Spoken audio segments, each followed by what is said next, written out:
biggest questions that people ask is if it's better to use subliminal tapes or affirmation tapes, audible affirmation tapes for their manifestation journey. And I don't really think it matters a whole lot personally. They both work in my experience. I personally like to use subliminal tapes for when I'm awake, and nightly affirmation tapes that are audible when I'm asleep. Now, that's just my personal preference. I just do it because I like it that way. I also am very weary with who I trust as far as like subliminals go, but like Moza makes really good subliminals. I also have subliminals on my channel, and I know there's a lot of really great subliminal makers out there. But sometimes you just have to be careful because you can't actually hear the affirmations. You cannot hear what someone is saying. And that's kind of scary to me. So I don't know. You can figure it out. You can do your own research. There's a lot of really great ones out there. Just, keep that in mind. Subliminals basically bypass the conscious mind because you can't hear them. You're not actively listening to them. They're kind of planted in the background. Your subconscious mind is a little bit more receptive than it would be if it was like actually listening to audible affirmations.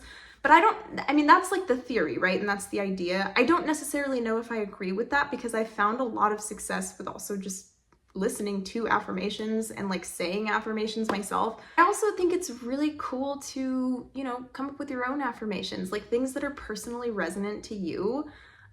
Because even though there are all these great affirmation people on the internet, coming up with a couple of your own affirmations, I think is really key too, because it's a little bit more personal. And I think there's a little bit more emotion that can go into it when you come up with your own affirmations. Emotions are very powerful. They're a very powerful form of energy.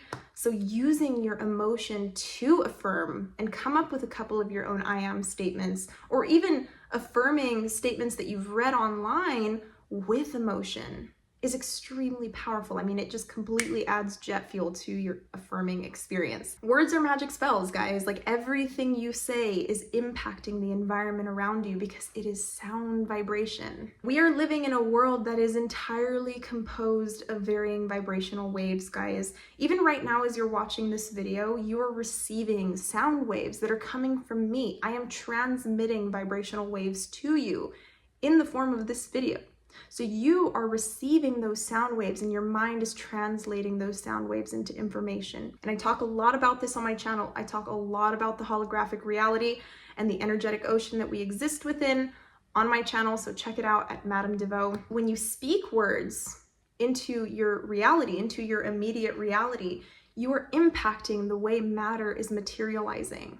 All right, your words manipulate matter. Kind of like when you drop a rock into water and you see all of the waves explode outward.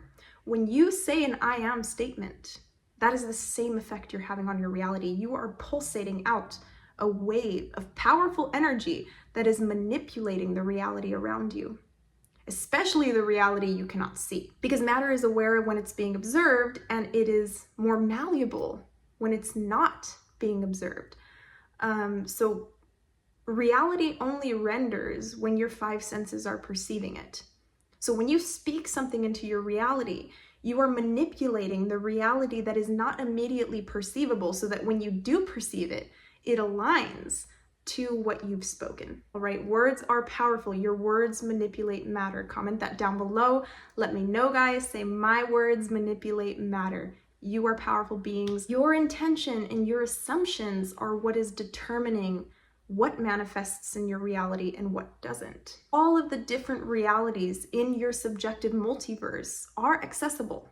All right, they're accessible and they're blending in and out of each other all the time, even though you may not notice. All right, and this is what the Mandela effect is. It's essentially the collective timeline, the macroscopic multiverse, blending in and out of each other, the different timelines of the collective blending in and out of each other. That's why we all have these collective memories of things that don't exist or didn't exist. The universe is within you. You are the universe, guys. All right. And there's different kinds of affirmations that you can do. You can get as specific as you'd like, but blanket affirmations are really great because it kind of covers the whole, like it encapsulates everything. So when you use a blanket affirmation, it's almost like an umbrella for everything that's affiliated with that thing. The statement, I am loved, encapsulates the idea of having your crush right now. Because if you are loved, then your crush must love you. You can get as specific as you'd like. There is no end.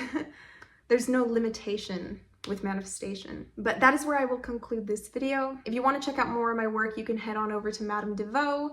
All of my content's on there. I have a 12-year background in occult study, so I share all of my knowledge and wisdom with the collective. I hope you enjoyed this video and have a wonderful rest of your day. Bye-bye.